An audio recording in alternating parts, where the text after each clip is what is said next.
और बलिया में 129 करोड़ के 35 विकास परियोजनाओं की सौगात सीएम योगी आदित्यनाथ आज देंगे और उस कार्यक्रम में सीएम संबोधित कर रहे हैं। का योगदान कैसे हो सकता है, एक बहुत महत्वपूर्ण प्रश्न है। कल मैं गाजियाबाद गया था, दिल्ली में गया था, परसों उच्चतम न्यायालय ने एक 5-6 राज्यों को नोटिस जारी की और नोटिस जारी करते समय पंजाब को, हरियाणा को, उत्तर प्रदेश को, दिल्ली और अन्य राज्यों को नोटिस जारी करके कहा कि जो ये फॉग है, जो ये धुंध है, दिल्ली जब मैं लखनऊ से गया वहां धूप थी, मौसम एकदम साफ था, लेकिन अगले 35 मिनट के अंदर मेरी फ्लाइट गाजियाबाद में लैंड की तो गाजियाबाद में मैंने देखा पूरा अंधेरा था। जैसे मैं उससे उतरा, देखा मैंने कि बाहर आंखों में जलन हो रही थी। तो मैंने कहा ये धुंध नहीं है, तो ये केवल धुआं भी है, इसके साथ डस्ट पार्टिकल भी इसके साथ में है, ये पॉल्यूशन है। फिर मैंने कहा भाई मोबाइल स्मार्टफोन निकाल के मैंने कहा भाई थोड़ा चेक करो कि नासा की सैटेलाइट इमेजेस क्या बता रही है, कहां पराली जल रही है, कहां पे औद्योगिक पॉल्यूशन के कारण ये समस्या खड़ी हुई है।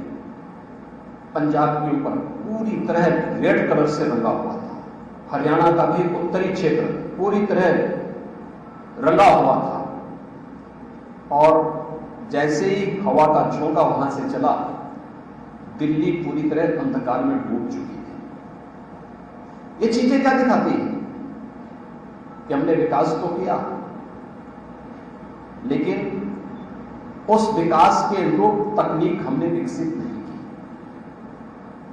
जैसे अगर हमने कंबाइन मशीन दी, अगर कंबाइन मशीन के साथ पराली का उपयोग नहीं हो रहा है, उसके साथ हम एक रैपर भी साथ में लगा देते जो उस पराली को छोटे छोटे टुकड़ों में काट करके उसी खेत में बिखेर देते, और जब खेत की जुताई होती उसी के साथ वो मिक्सअप होता, एक पानी डालते तो वह एक ग्रीन कंपोस्ट उस खेत को प्राप्त होता, उसकी उर्वरा शक्ति को बढ़ा सकता था।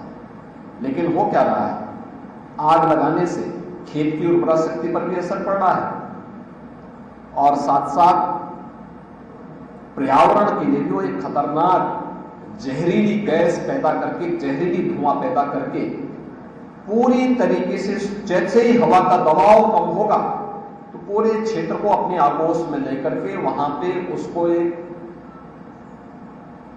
गैस चैम्बर के रूप में बदल दे रही है, और पूरा क्षेत्र श्वास लेना, वहां पे जो दमे के रोगी हैं या जिन लोगों पे इस प्रकार की समस्या, जो किसी न किसी श्वास से संबंधित किसी बीमारी की चपेट में है, उन लोगों के लिए वहां पे रहना कठिन हो जाता है, दूभर हो जाता है।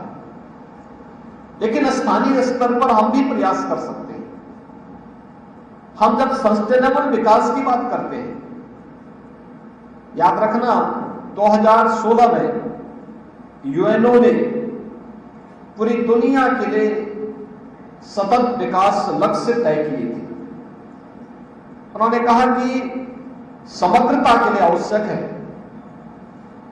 कि हम जो ये 16 गोल्स हैं, जिनके 169 लक्ष्य हैं, इन्हें प्राप्त करना प्रत्येक मनुष्य के लिए आवश्यक होगा, क्योंकि इसके बगैर जीव सृष्टि को आगे बढ़ाना अत्यंत कठिन होगा। और उसमें उन्होंने कहा कि भाई सबको शिक्षा प्राप्त हो, सबको उत्तम स्वास्थ्य। और इसी के साथ इस बुलेटिन में फिलहाल इतना ही। खबरें लगातार जारी हैं। नमस्कार।